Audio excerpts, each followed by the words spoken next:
By the spring of 1944, the skies over Europe were no longer the domain of the Luftwaffe. What had once been a theater ruled by German aces, men with scores rivaling entire squadrons, was now a daily struggle for survival. Fuel shortages, raw recruits, and the relentless tide of Allied bombers had turned the once proud Jägerschwader units into desperate defenders. Oberleutnant Erich Keller had flown since 1940. He'd earned his Iron Cross over the skies of France, dueled Spitfires over the Channel, and watched his squadron dwindle over the Eastern Front. At 31, he was an old man by pilot standards, experienced, respected, and haunted. He carried 64 confirmed victories, each one a name he'd never learned, a plume of smoke that disappeared behind him. But now, as the Allies prepared for their invasion of France, Erich knew numbers meant little. The Reich was burning, and every flight felt like a countdown. His aircraft, a Messerschmitt Bf 109 G6, was patched together from cannibalized parts. The paint was faded, the engine temperamental, and the guns jammed more often than he cared to admit. But it was still a weapon, and in his hands it was deadly. That morning, May 25, 1944, orders came through Jägerschwader 27's forward base near Reims. Allied bombers had been spotted heading east toward railway junctions critical for supply movement. The squadron scrambled. Keller climbed into his cockpit, his mechanic slapping the side of the fuselage in the old good luck ritual. The sky was already alive with contrails and engine roars. On the other side of the channel, Lieutenant Robert Bobby Hayes, 20 years old and barely 6 weeks out of flight school, tightened his harness in his P-51 Mustang. The Cadillac of the sky, his instructors had called it, sleek, fast, and forgiving. Bobby had never been to Europe before. He'd seen pictures of Paris in magazines, but now all he could see was gray cloud and endless water. His squadron, part of the 352nd Fighter Group, was flying escort for B-17s heading toward targets in northern France.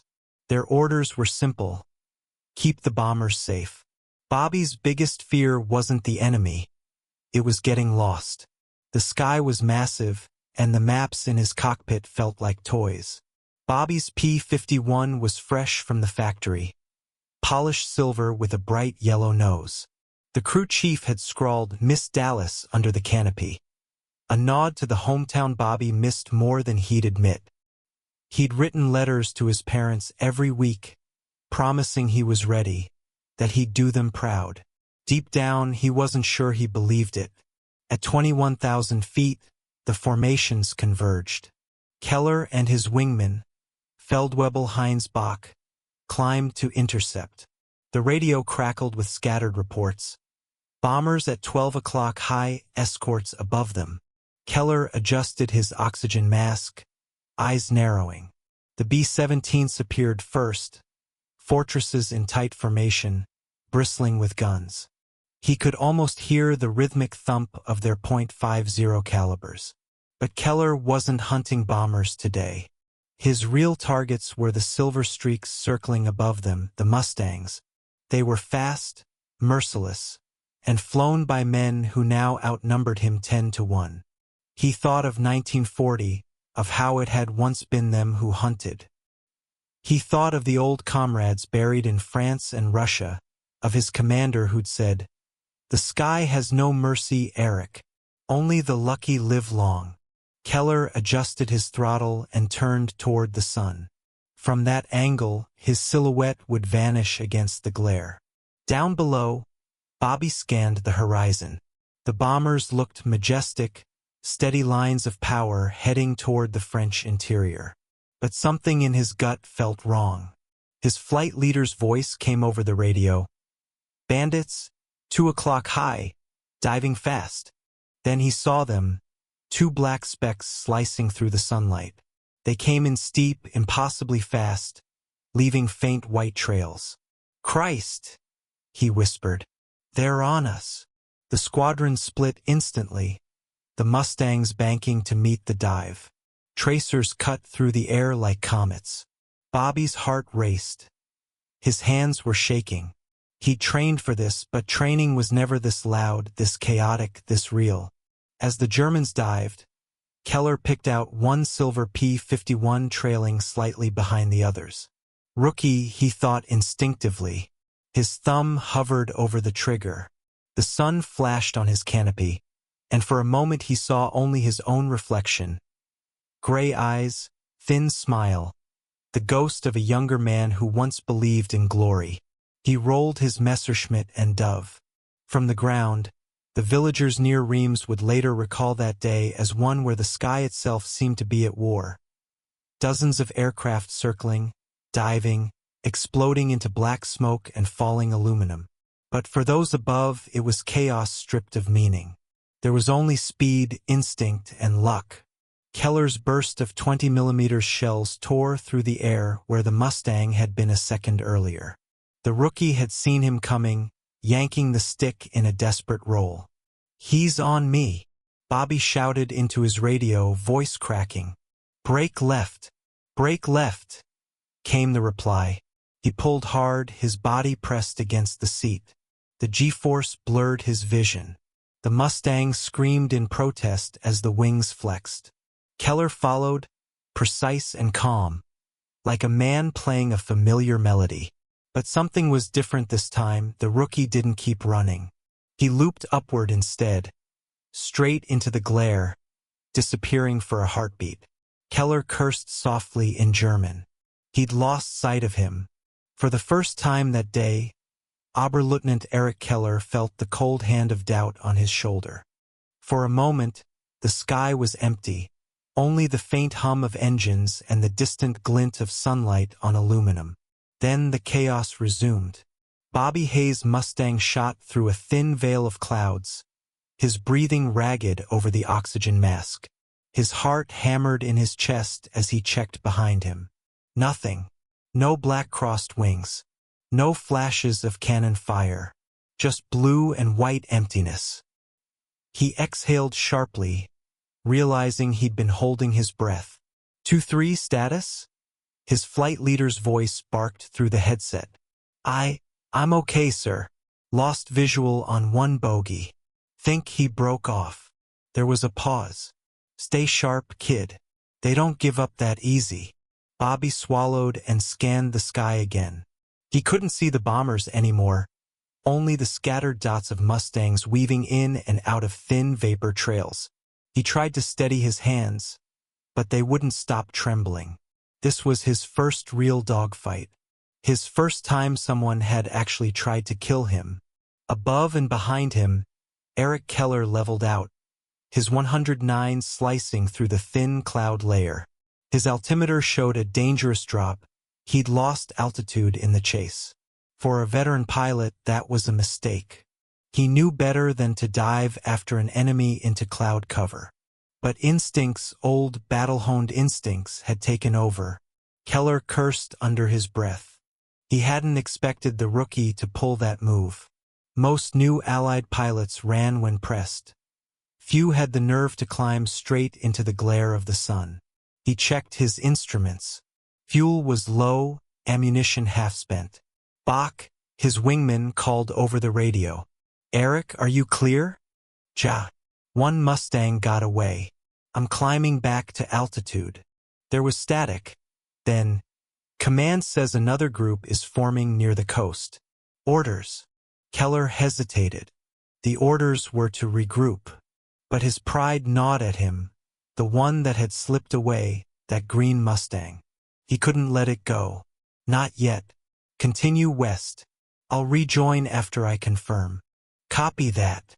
He banked the Messerschmitt eastward, scanning the clouds. The 109 vibrated as he pushed the throttle forward. He could feel the strain in the airframe. Every vibration was a reminder that Germany was running out of everything. Oil, parts, even luck. Bobby steadied his Mustang, climbing back toward formation altitude. The adrenaline was beginning to fade, leaving behind a trembling fatigue. His squadron leader's voice was calm, professional. but Bobby could hear the tension underneath. Stay close, 2-3. If you get bounced again, don't play hero. Drag him toward us. Yes, sir. He looked down at the French countryside below. Patchworks of fields and rivers, dotted with smoke from burning fuel depots. Somewhere down there were people just trying to live through this madness. It didn't feel like victory or liberation from this high up. It just felt mechanical, endless. He checked his guns, all 8.50 caliber Brownings armed and ready. His oxygen gauge flickered slightly, but it held steady. Then something caught his eye, a small dark shape against the sun. At first, he thought it was one of his own, circling back. Then he saw the shape of the wings narrower, sharper. Contact! 1 o'clock high. Before the words were out, the 109 dove again, sunlight flashing off its canopy. Bobby reacted on instinct.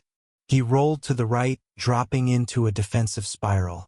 Tracers whipped past his wingtip, white-hot streaks of death slicing the sky.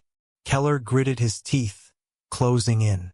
The Mustang was good, better than anything the Allies had fielded before. Faster, higher, with better range. But the Germans still had the edge in experience. He waited until the Mustang's turn began to bleed speed, then tightened his own arc, cutting the angle. The reticle centered. He fired. Rounds tore into the Mustang's tail. Bits of metal sheared off into the wind. Hit! Keller muttered. He fired again, but the guns jammed. The 20mm cannons, starved of proper maintenance, seized with a metallic grind. The machine shuddered. Verdammt! Bobby felt the jolt. The Mustang lurched violently, alarms blinking red. He could feel the plane fighting him, control surfaces damaged but still responsive. Smoke trailed from the fuselage, but it wasn't on fire. He'd been hit, but he wasn't out. He saw the 109 flash by in front of him, the pilot's silhouette visible through the canopy. In that split second, he saw his enemy. Not a monster, not a myth, just another man. Bobby rolled inverted and dove after him. It was madness, pure, stupid bravery. But something primal took over. He lined up the 109 in his gun sight. The German ace, realizing his guns were dead, began evasive maneuvers. Rolling, climbing, diving through the wisps of cloud. His voice in the radio was calm but clipped. Bach! I'm engaged. Guns malfunction. Need assistance. Static. No response. The 109 dove again, but this time the Mustang stayed close. Keller could hardly believe it. The rookie was following him into the dive. No hesitation. He could almost feel the younger man's resolve behind him. They plunged from 20,000 feet down to barely 5,000 in seconds. The air screamed around them. Both planes trembled near the edge of structural failure. The Mustang's guns opened up. A short, controlled burst. Tracers zipped past Keller's canopy. One hit the left wingtip. Another struck the fuselage near the tail. Scarce! Keller pulled back, but the 109's elevator felt sluggish. Damage. His trim tabs were gone. He leveled out over the fields, heading west, trying to gain altitude. But the Mustang was still behind him, persistent as a shadow. Inside the cockpit, Bobby was shaking. He didn't feel like a hero. He felt terrified.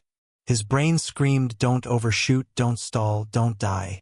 But training and instinct held. The range closed, 400 yards. Keller tried one last maneuver, a snap roll and climb, the move that had saved him dozens of times before. But the 109 didn't respond fast enough. The damage had crippled it just enough to slow its roll. Bobby squeezed the trigger. 8.50 caliber guns spoke in unison, a roar that drowned out everything. The tracers found their mark, ripping into the 109's engine cowling. Flames erupted from the nose. For a moment, Keller felt heat and light. The cockpit filled with smoke. He yanked at the canopy latch, but it jammed. He could barely breathe. He thought of his brother killed over Kursk. He thought of home, of his wife Elsa, and their little boy who had learned to draw airplanes. He reached for the emergency lever and then everything went white. Bobby pulled up sharply, nearly blacking out from the G-forces. The burning 109 spun downward in slow, twisting agony, trailing smoke until it vanished behind the clouds. He didn't cheer. He didn't feel triumph. Just an empty, trembling silence. 2-3, report, the radio crackled. He swallowed hard. Enemy aircraft destroyed. Repeat, destroyed. Static. Then a quiet reply, copy that, 2-3. Good work. Bobby stared at the horizon. The war continued all around him. More dots, more smoke, more chaos. But in that moment, the sky felt very still. He didn't know the man's name. He never would. All he knew was that someone else wasn't going home today. The Western Front in 1944 was no stranger to sudden, brutal changes. Entire squadrons could vanish in a single morning, leaving nothing but the smoke of engines and fragments of metal scattered across fields. Oberleutnant Erich Keller's final flight would become one such story, recorded in fragments, reports, and eyewitness accounts that historians would later piece together. Keller's 109 spiraled downward, the canopy clouded with smoke, instruments failing. He fought to maintain control, instinct and experience dictating each tiny movement. He had flown hundreds of missions, survived countless engagements, and yet, in this moment, the battlefield had shifted beneath him. The new Allied Mustangs were faster, more resilient, and the pilots, even the rookies, possessed an audacity born of necessity and training. From above, Bobby Hayes could only watch. The Mustang trembled in the sky, smoke trailing from its guns, adrenaline still coursing through his body. He had survived his first real dogfight.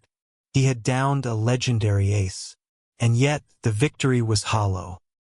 He could not celebrate. The sky felt empty, almost sacred in its quiet after the burst of chaos. On the ground, German reports would later indicate that Keller's 109 had crashed in a wheat field near Reims. Villagers recalled the distant sound of engines sputtering, then silence.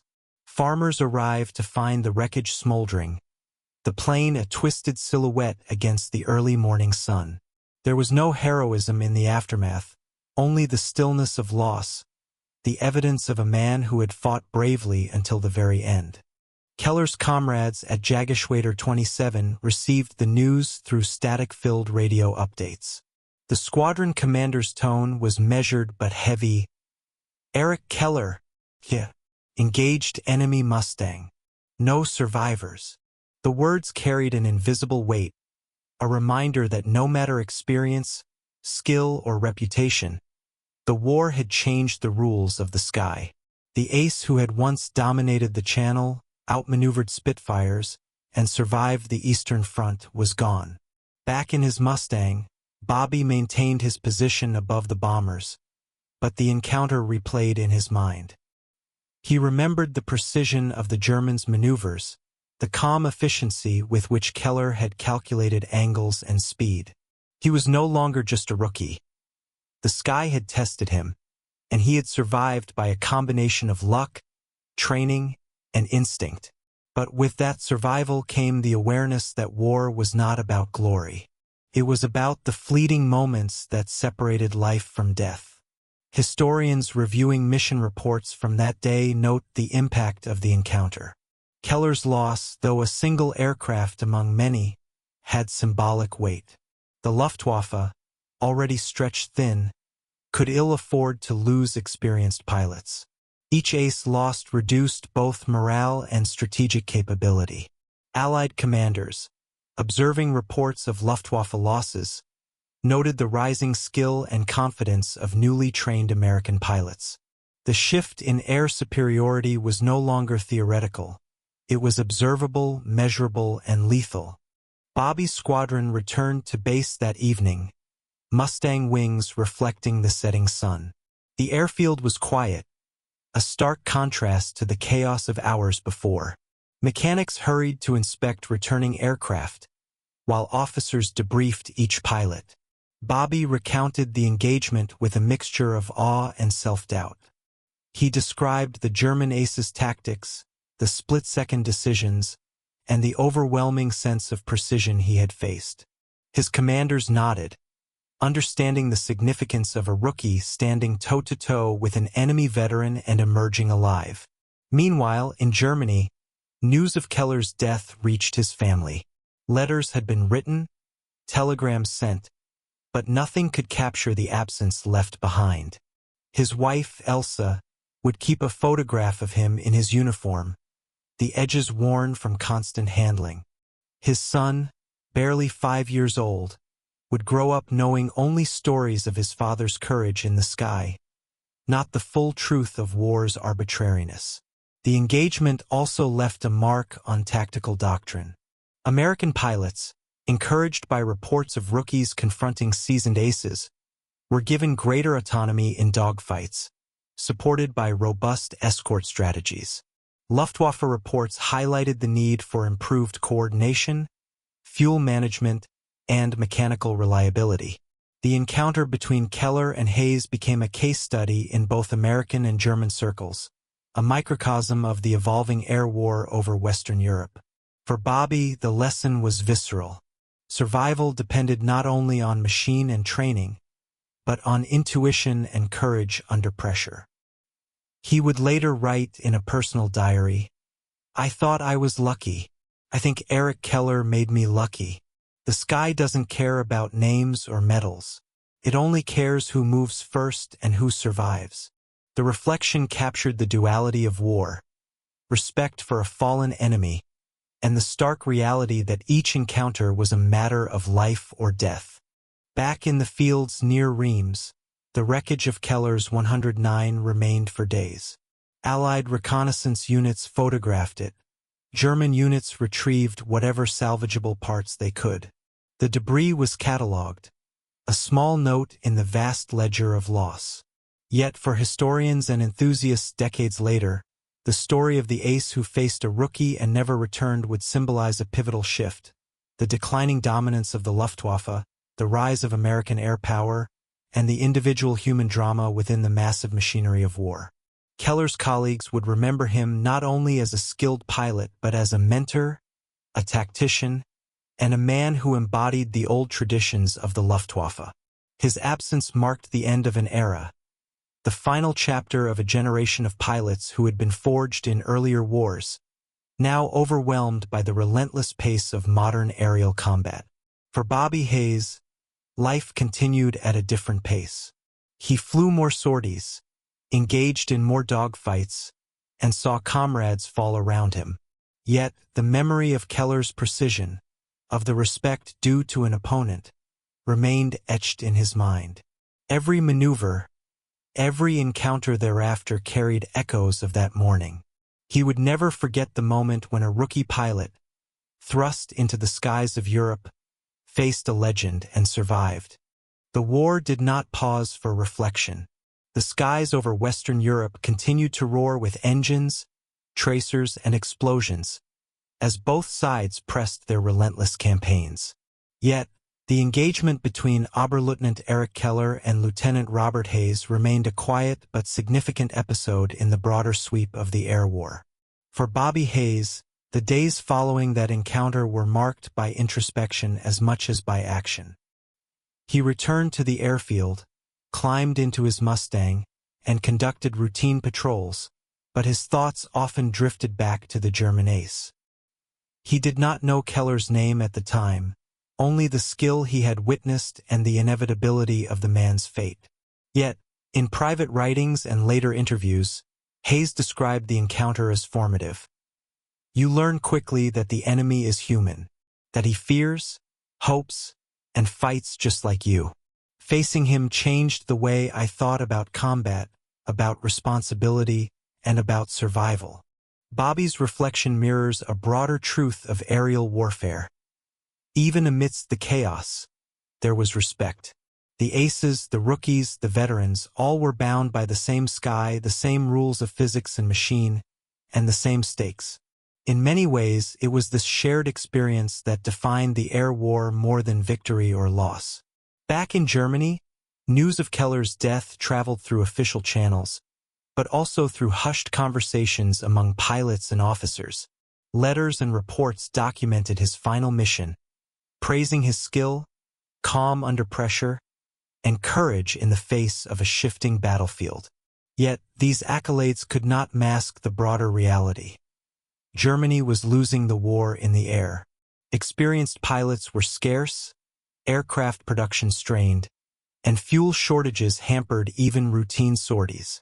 Keller's loss was a tactical blow, but it also symbolized the waning dominance of the Luftwaffe. Historians examining that period often highlight individual stories like Keller's as illustrative of a generational shift. Older pilots, trained and tested in earlier campaigns, faced younger, better equipped, and highly motivated Allied forces. The air battles over France in 1944 were no longer dominated by skill alone. Numbers, technology, and industrial capacity increasingly dictated outcomes. Keller's death encapsulated that reality.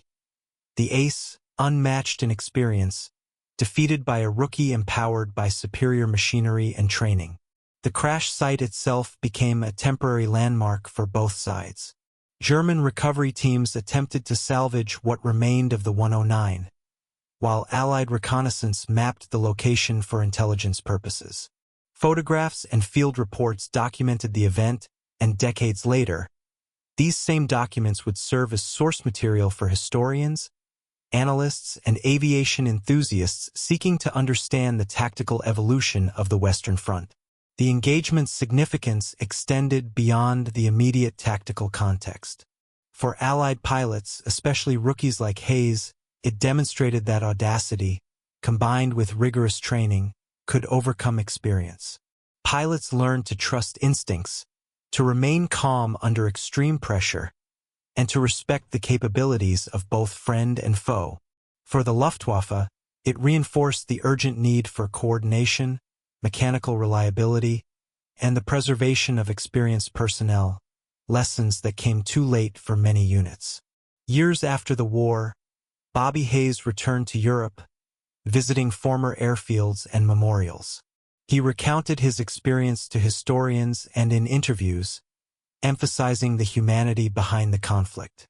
"I never saw Erich Keller as a monster," he said. "He was a man. He was an ace. And in that morning, we were both just pilots in the sky, doing our duty." Keller's legacy, preserved through records, memoirs, and eyewitness accounts, lived on as an emblem of skill, courage, and the tragic costs of war. He was remembered not merely for the number of victories, but for the precision, calm, and professionalism that defined his career. The story of his final engagement became a cautionary tale and a teaching example, a reminder that even the most experienced pilots could meet the unpredictability of modern aerial combat. The encounter also highlights the duality of history. The same event could carry multiple meanings depending on perspective. For the Allied forces, it was a story of victory, resilience, and the rise of new pilots. For Germany, it represented loss, the diminishing dominance of a once mighty air force, and the human cost of prolonged conflict. For historians and modern audiences, it offers insight into the nature of war itself, a blend of skill, luck, courage, and circumstance, in which every engagement carries profound consequences. Bobby Hayes' later life remained intertwined with aviation. He flew for decades, sharing his experiences with younger generations, emphasizing both technical skill and the moral dimensions of combat. He would occasionally return to the documents describing Keller's career, reflecting on the paradox of respect for an adversary while recognizing the inevitability of his loss. Meanwhile, in Germany, Keller's name was preserved in records, in family memories, and in the stories of surviving comrades. His final engagement became a footnote in official histories, yet it also carried the weight of a human narrative, a skilled pilot facing the unstoppable forces of a changing war. The skies over Europe in 1944 were vast, indifferent, and deadly. For every ace like Keller, there were countless rookies like Hayes, and for every encounter, a story waiting to be told. The duel between an experienced German pilot and a young American rookie exemplifies this reality. A convergence of preparation, instinct, courage, and chance that could tip the balance in a single heartbeat. Ultimately, the story of Oberleutnant Erich Keller and Lieutenant Robert Hayes is not only about one aircraft or one dogfight. It is a reflection of the evolution of aerial combat, the human dimensions of war, and the lessons carried forward by those who survived. The German ace faced a rookie and never came home. Yet through the memory of that engagement, his story, and the rookies, continue to resonate. Every flight, every maneuver, every encounter in those skies over Western Europe shaped the outcome of the war, and shaped the men who lived to tell the tale.